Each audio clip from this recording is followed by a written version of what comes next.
Vamos lá, sétimo ano. Aqui é a aula do dia 2 de setembro, beleza?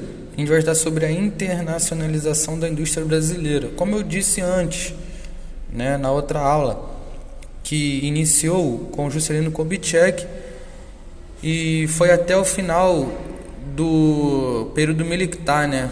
Que teve os governos militares lá, a partir da ditadura, do golpe militar de 64, como está aí no livro de vocês.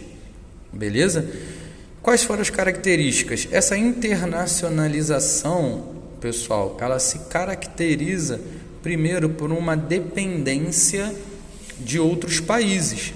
Primeiro, o maior exemplo é das transnacionais. E aí, fiquem atentos que eu vou falar muito no ouvido de vocês sobre as indústrias automobilísticas, né? Que Juscelino Kubitschek deu esse pontapé inicial, que aí chegaram aqui a Ford, a Volkswagen como exemplo, tá bom, galera? E depois, esse processo de internacionalização aconteceu rapidinho. Sobre o JK é importante um fato histórico aí, a construção de Brasília, né, bem pautada naquele plano de metas, tá? E conectar o Brasil todo a partir de Brasília por rodovias, tá? Essa política econômica continuou a partir da ditadura militar também, com a ditadura militar, tá? A partir do golpe militar em 64, e medidas foram tomadas, principalmente obras de infraestrutura. Um grande exemplo é a usina de Itaipu, a binacional, em parceria com o Paraguai, tá? No setor de energia. Lembra que eu falei que tinha lá no plano de meta de JK também, questão de energia, né, voltada à infraestrutura para a indústria.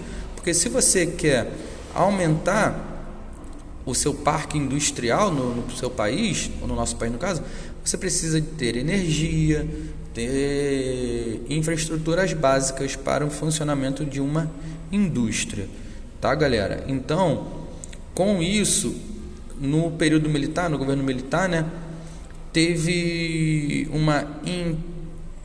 um intenso empréstimo.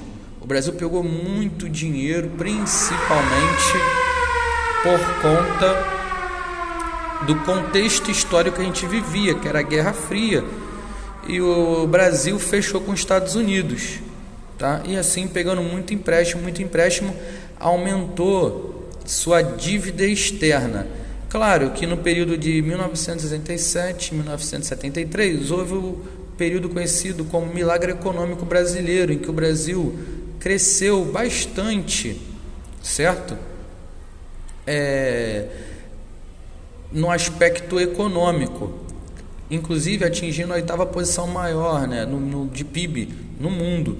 Porém, esse crescimento, galera, foi fake, foi um crescimento falso, porque aumentou o bolo, mas não repartiu, ou se repartiu apenas para poucos, tá? E isso estoura depois na década de 80, que é conhecido como a década perdida, que não tinha mais como, tá, você alimentar o país a partir de obras de infraestrutura, porque você tinha que pagar a dívida, e essa dívida externa tem um peso enorme. Então você tem que pagar a dívida e não investe mais no país. Com isso, tem até ali, ó, com peso da dívida externa e sucessivos aumentos do preço do petróleo, mercado internacional, o país viveu nos anos 80, período conhecido como a década perdida.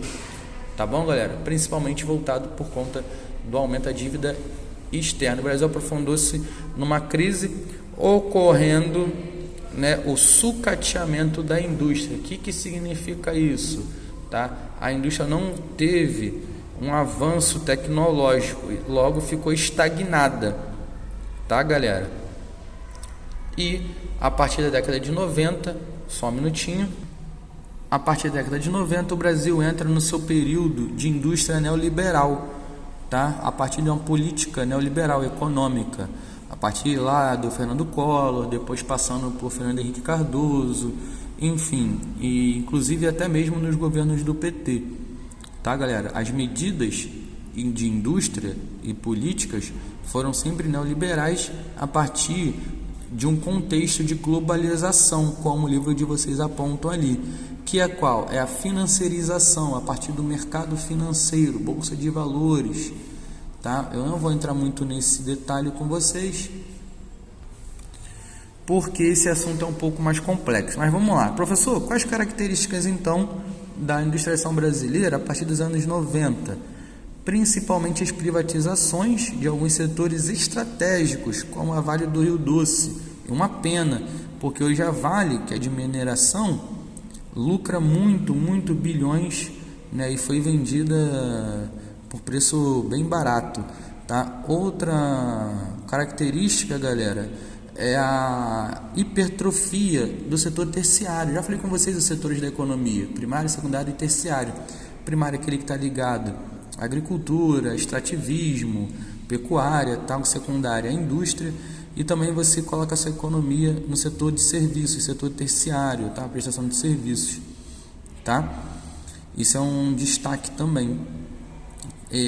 Outro destaque agora ruim, que a gente vai passar aqui já no século XX, são as perdas, tá bom, galera, dos direitos trabalhistas, aqui no Brasil principalmente, tá? De uns 3 anos para cá, cada vez mais há uma perda de direitos para os trabalhadores, e também a questão de subemprego e desemprego, que eu quero que você pesquise aí: desemprego conjuntural e desemprego estrutural, tá? Que isso também provavelmente pode aparecer lá na nossa prova, e na revisão para a prova eu vou detalhar melhor para vocês, tá? O estrutural e o conjuntural, bem rapidinho. O estrutural é quando o homem é trocado por máquinas, e o conjuntural é se o país está passando por uma crise, né, tende a aumentar o desemprego, como a gente está vivendo agora no atual Brasil, tá, galera? Enfim, tentei fazer um vídeo rápido com as principais colocações.